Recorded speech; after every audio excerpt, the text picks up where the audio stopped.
Magandang araw, kaibigan. Naniniwala ka ba na basta magaling sa mathematics, magaling din sa English?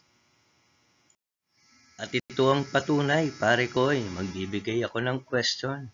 Ngayon ay akin lang babasahin. Kung ang future tense ng takbo ay tatakbo at ang present tense nito ay tumatakbo, ano naman ang future tense ng tumatalon na naka-present tense?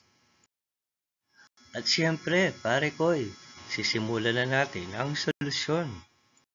Ito kasi ang patunay na kapag magaling sa mathematics, magaling sa English, at yan ang makikita mo, pare ko'y. Let X be the future tense of tumatalon. By ratio and proportion, ito ang panimula ng ating equation. Tumatakbo is to tatakbo equals tumatalon is to X. Ano na kaya ang magiging value ng ating X? Ito ang ibig sabihin ng ating ekspresyon kanina. Tumatakbo over tatakbo equals tumatalon divide by X. At syempre naman, pare ko'y, sasabayan natin yan ng walang umpay na cross multiplication process ng algebra. At after ng cross multiplication process, ito na ngayon ang ating equation. X times tumatakbo equals tumatalon times tatakbo. O ngayon, kaibigan, alam mo na ba kung anong susunod nating gagawin?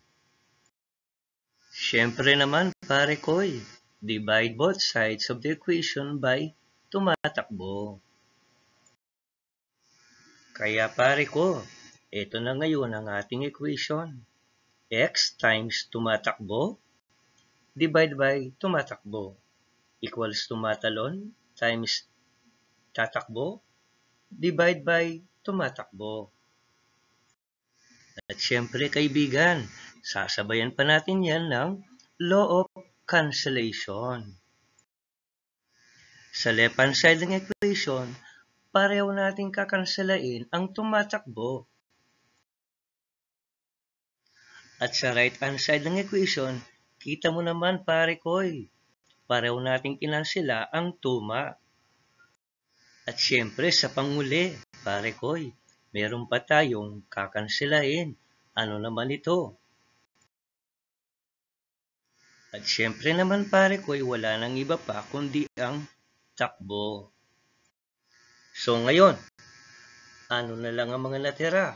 Ito sila. Wala nang iba pa kundi ito ang talon at ta. Simplihan pa natin pare ko'y, ang ating sagot sa ating inaanap na X is tatalon. Ang tatalon ngayon ang future tense ng present tense na tumatalon. So ang tamang sagot natin ay tatalon. So ngayon pare ko'y, naniniwala ka na ba? Basta magaling sa mathematics, magaling sa English. Hanggang sa muli, pare ko'y, maraming salamat sa panonood. Pagpalain ka ng poong may kapal.